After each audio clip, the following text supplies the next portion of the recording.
प्रांजल ज्ञान गंगा में आप सभी का स्वागत है। हम संक्षिप्त महाभारत का पाठ कर रहे हैं जिसमें कि वन पर्व चल रहा है और ये सारी कथाएं वन पर्व के अंतर्गत ही आ रही हैं। कल हमने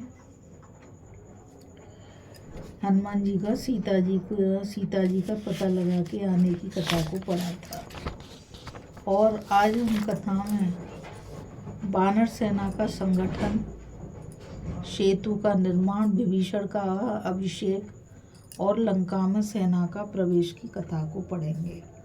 तो चलिए कथा शुरू करते हैं। अब मार्कंडे जी कहते हैं, तदंतर वहां पर सुग्रीव की आज्ञा से बड़े बड़े वानर वीर एकत्रित होने लगे।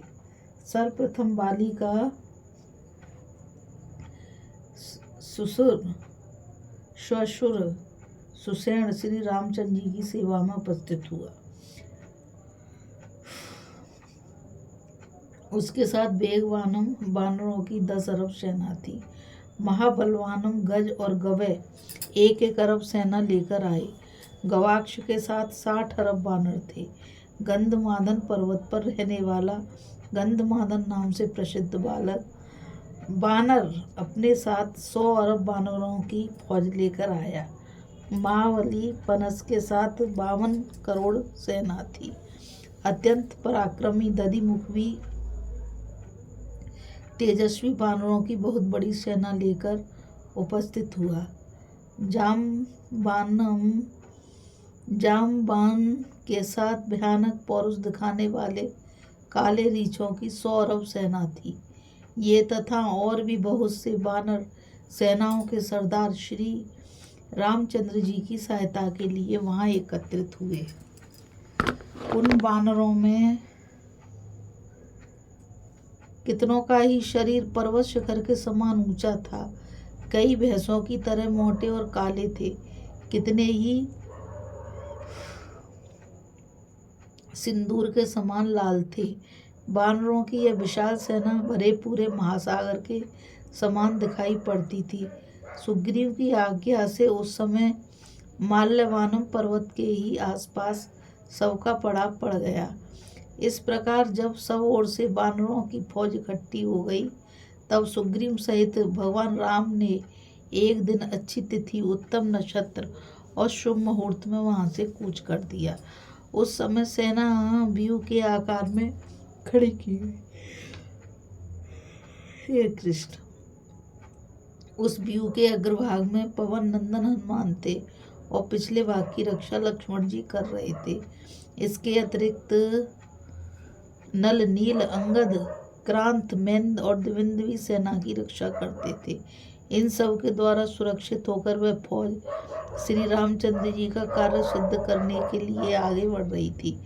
मार्ग में अनेकों जंगल तथा पहाड़ों पर पड़ाव डालती हुई वह लवण समुद्र के पास जा पहुंची और उसके तटवर्ती वन में उसने डेरा डाल दिया। तदंतर भगवान राम ने प्रधान वानरों के बीच सुग्रीव से समयोचित बात कही। हमारी यह सेना बहुत बड़ी है और सामने अगाध महासागर, जिसको पार करना बहुत ही कठिन है। ऐसी दशा में आप लोग उस पार जाने के लिए क्या उपाय ठीक समझते हैं? इतनी बड़ी सेना उतारने के लिए तो हम लोगों के पास नावें भी नहीं है। हमारी फौज दूर तक फैली हुई है। यदि इसकी रक्षा का उचित प्रबंध नहीं हुआ तो मौका पाकर शत्रु इसका नाश कर सकता है। हमारे विचार में तो यह आता है किसी उपाय से समुद्र की आराधना करें, यहाँ उपवास पूर्वक धर्म न दें, यही कोई मार्ग बतावेगा।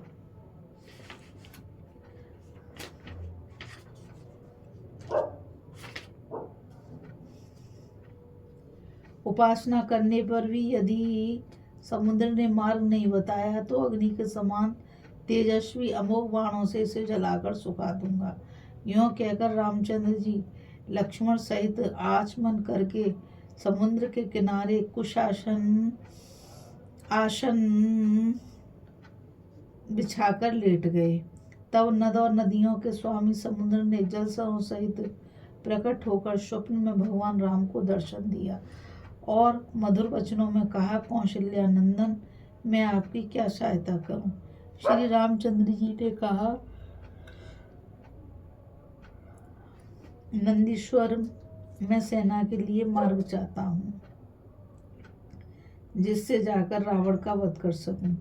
यदि मेरे मांगने पर भी रास्ता ना दोगे तो अभिमंत्रित किए हुए दिव्य बाणों से तुम्हें सुखा डालूंगा। श्री रामचंद्र जी की बात सुनकर रावण समुद्र को बड़ा कष्ट हुआ। उसने हाथ जोड़कर कहा, भगवान, मैं आपका मुकाबला नहीं करना चाहता और आपके कामों में विघ्न डालने की भी मेरी इच्छा नहीं है। पहले मेरी बात सुन लीजिए, फिर जो कुछ करना हो उचित हो कीजिए। यदि आपकी आज्ञा मानकर राह दे दूंगा तो दूसरे लोग भी धनुष का बल दिखाकर मुझे ऐसे ही आज्ञा दिया करेंगे। आपकी सेना में नल नामक एक वानर है। वह विश्वकर्मा का पुत्र है। उसे शिल्प शास्त्र का अच्छा ज्ञान है।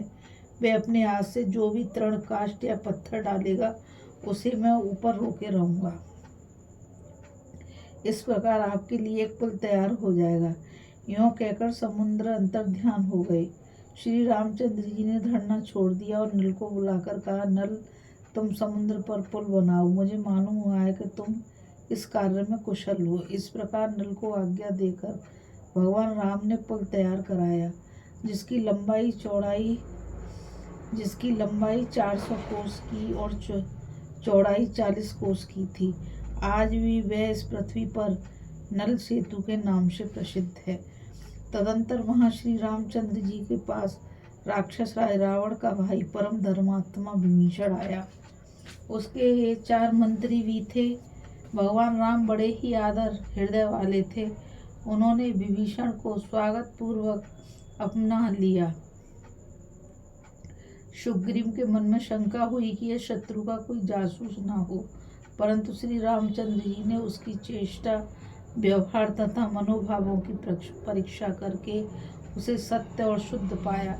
इसलिए उन्होंने बहुत प्रसन्न होकर उनका आदर किया। इतना ही नहीं, उन्होंने उसी क्षण विभीषण को राक्षसों के राजपद पर अभिषिक्त कर दिया। लक्ष्मण से उसकी मित्रता करा दी और स्वयं उसे अपना गुप्त सलाहकार बना लिया। फिर विभीषण की सम्मति लेकर सब लोग पुल की राह से चले और 1 महीने में समुद्र के पार पहुंच गए। वहां लंका की सीमा पर फौज की छावनी पड़ गई और वानर वीरों ने वहां के कई सुंदर सुंदर बगीचों को तहस नहस कर डाला। रावण के 2 मंत्री थे, शुक और सारण। वे दोनों भेद लेने आए थे और वानरों के वेश में रामचंद्र जी की सेना में मिल गए थे। विभीषण ने उन दोनों को पहचान कर पकड़ लिया। फिर जब वे अपने असली रूप में प्रकट हुए तो उन्हें राम की सेना दिखाकर छोड़ दिया। लंका के उपवन में सेना ठहराई गई और भगवान राम ने अत्यंत बुद्धिमान अंगद को दूत बनाकर रावण के पास भेजा। इस कथा में बस इतना ही। अभी हम कथा में